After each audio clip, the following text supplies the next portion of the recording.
নমস্কার। পাঠ করছি ঠাকুর শ্রী শ্রী রামকৃষ্ণদেবের কথা। ঠাকুর শ্রী রামকৃষ্ণদেব বিভিন্ন সময় বিভিন্ন ব্যক্তিকে বিভিন্ন রূপে দর্শন দিয়েছেন। এই দর্শনগুলির দ্বারা প্রমাণিত হয় যে তিনি ছিলেন বহুরূপী ঈশ্বর।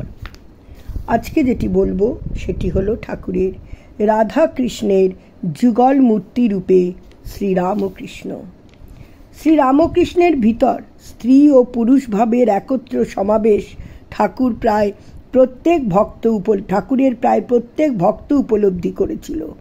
গিরিশ ঘোষ একদিন কৌতূহলবিষ্ট হয়ে ঠাকুরকে জিজ্ঞাসা করেন, মশাই, আপনি পুরুষ না প্রকৃতি?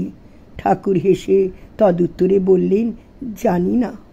ঠাকুর যখন নারী বেশে যানবাজারের অন্তঃপুরে বাস করছিলেন, তখন মথুরবাবু হৃদয়কে সেখানে নিয়ে গিয়ে জিজ্ঞাসা করেছিলেন, বলো দেখি, উহাদিগের মধ্যে তোমার মামা কোনটি?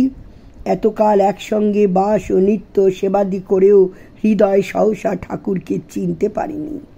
মথুরও 14 বৎসর ঘনিষ্ঠভাবে মিশেও নারী বেশে মা দুর্গাকে চামর ব্যজনরত ঠাকুরকে চিনতে পারেননি। পরে স্ত্রীর মুখে ঠাকুরের পরিচয় পেয়ে মথুরবাবু বলেছিলেন, তাই তো বলি, সামান্য বিষয়েও না ধরা দিলে বাবাকে চেনে কার সাধ্য?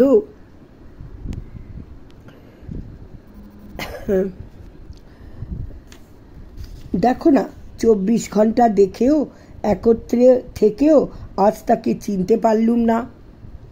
দক্ষিণেশ্বরে একবার থিয়েটারের অনেকগুলি অভিনেত্রী গিয়েছিল। তারা ঠাকুরকে সীতা ও সাবিত্রী অভিনয় করে দেখালো। ঠাকুর তাদের কীর্তন গায়িকাদের দ্যুতি সংবাদ ইত্যাদি অভিনয় করে দেখালেন।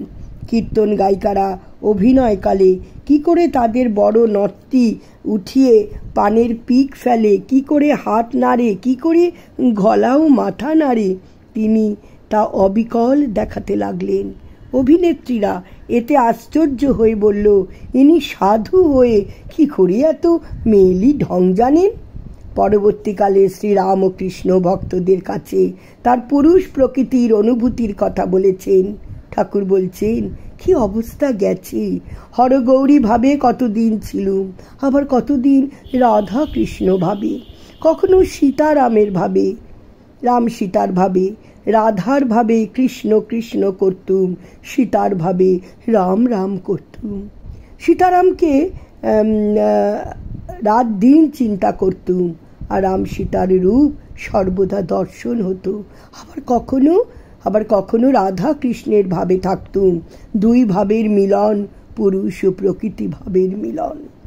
ঠাকুর নিজে এটি বলেছেন। অতুলচন্দ্র ঘোষ রামকৃষ্ণের ভিতর রাধা কৃষ্ণের যুগল মূর্তি দেখেছিলেন। সেটি রামকৃষ্ণ পুঁথিতে অক্ষয় সেন বিশদভাবে বর্ণনা করেছেন। স্বামী অভেদানন্দ তার জীবন কথাতে ওই ঘটনাটি সহজতে লিখেছেন। তিনি বলছেন, শ্রী গিরিশচন্দ্রের সহোদর শ্রী অতুল কৃষ্ণ শ্রী শ্রী ঠাকুরের এক পরম ভক্ত ছিলেন। তিনি নারী দেখে রোগীর অবস্থা কিরূপ তা বুঝতে পারতেন।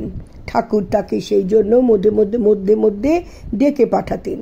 একদিন তিনি রাত্রি প্রায় 10টার পর বাগবাজার থেকে কাশীপুরে এসে দেখেন যে বাগানের ফটক বন্ধ। ফটকে বহু ধাক্কা দিয়ে কারো সাড়া পেলেন না। তথাপি নিরস্ত না হয় ফটকের দরজায় ধাক্কা দিতে থাকেন।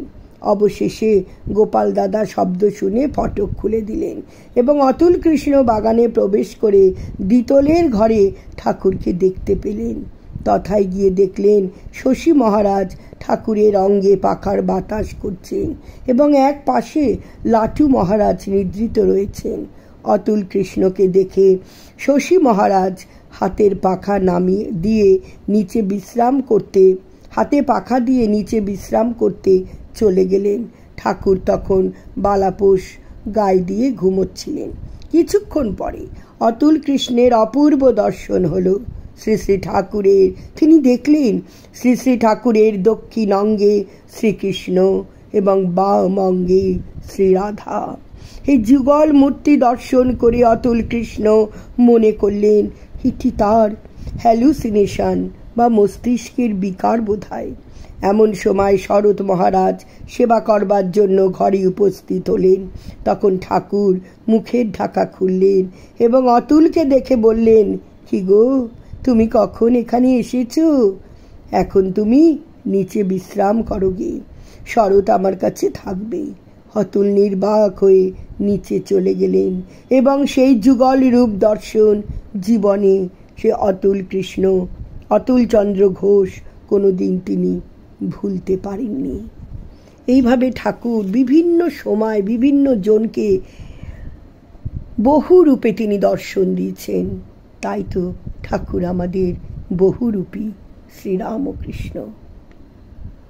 দিব্যত্রয়ীর চরণে প্রণাম জানিয়ে, সবাইকে শুভেচ্ছা অভিনন্দন জানিয়ে শেষ করলাম। ওং স্থাপকায় চ ধর্মস্য সর্বধর্মস্বরূপিণে অবতার বরিষ্ঠায় রামকৃষ্ণায় তে নমঃ। জয় ঠাকুর, জয় মা, জয় স্বামীজি মহারাজ। প্রণাম তোমাদের চরণ।